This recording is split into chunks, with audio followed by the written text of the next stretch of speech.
এই হচ্ছে ফিগার, ঠিক আছে। ফিগারে আমরা সবসময় যখন আমরা কানেকশন নিব তখন ব্যাটারি থেকে সবসময় কানেকশনটা শুরু করব। ব্যাটারি থেকে এই ব্যাটারির দুই প্রান্ত এই কমোটেটরের দুই প্রান্তে আসবে। আর কমোটেটর থেকে দুই প্রান্ত, এক প্রান্ত আসবে এই বি প্রান্তে, আরেক প্রান্ত এদিক দিয়ে রিস্টেট হয়ে যাবে এ প্রান্তে। এই প্রান্তে এই যে আমরা চিত্রে খেয়াল করি, এই যে এটা থেকে এক প্রান্ত আসছে বি প্রান্তে, আরেক প্রান্তে আসছে তোমার এই রিস্টেট হয়ে এ প্রান্তে, ঠিক আছে। এবার আমরা এইখান থেকে ইয়া করি, এখানে একটা রাইট গ্যাপ আছে, রাইট গ্যাপের মধ্যে আমরা একটা রোদ লাগাবো, ঠিক আছে। এটা শান না, এটা রোদ হিসেবে ব্যবহৃত হচ্ছে এখানে। দেন লেফট গ্যাপের মধ্যে আমরা R1 প্লাটিনাম ইয়াটা রেজিস্ট্যান্সটা নির্ণয় করবো, যেটা সেটা লাগাবো, ঠিক আছে। চিত্রে খেয়াল করে এই যে দুইটা লাগাইলাম, তাহলে আমাদের কানেকশন। আরেকটু কাজ হচ্ছে, এখানে একটা পয়েন্ট আছে, এই পয়েন্ট থেকে একটা প্রান্ত যাবে গ্যালভানোমিটারে, আর গ্যালভানোমিটার থেকে আরেকটা প্রান্ত যাবে জবে, তাহলে আমাদের কানেকশন কমপ্লিট।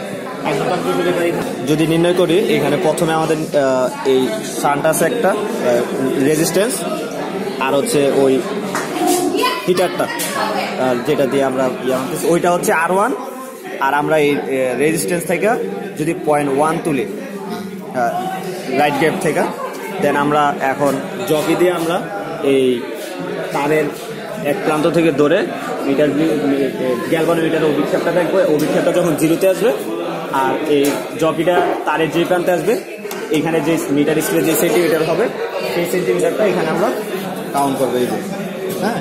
তারপর একবার কমোডেটর রিভার্সে নিব, কমোডেটর আরেকবার ডিরেক্টে নিব, এরকম দুইটা মান নিব। দুইটা মান নিয়ে গড় কইরা আমরা এই সূত্রে ফেলবো। এই সূত্রে ফেলার পর এখানে আমরা এই যে এল সমান যে মান দুইটা পাইছি, এল হচ্ছে আমরা যে জকি দিয়া যে মানটা এখানে পাইছিলাম, আর এখানে S1 হচ্ছে 0.01, যেটা আমরা এখানে নিয়েছিলাম, এই যে 0.01 শান্টের মান। হ্যাঁ, দেন আমাদের একটা মান আসবে, এরকম মান নির্ণয় করে আমরা এখানে এইভাবে একটা চার্ট তৈরি করবো, ঠিক আছে। এখন এটা গেল, কাজ চলতেছে তো। আমাদের রাইট গ্যাপে একবার এই রোডটাকে রাখবো, আর লেফট গ্যাপে একবার আমাদের এই হিটারটা রাখবো, ঠিক আছে। তখন আমাদের প্রথম কাজটা হচ্ছে রুম টেম্পারেচারে, যে টেম্পারেচারটা থাকবে এই থার্মোমিটারে, সেই টেম্পারেচারে আমরা কাজটা করবো। টেম্পারেচার এটা রুম টেম্পারেচার, ঠিক আছে।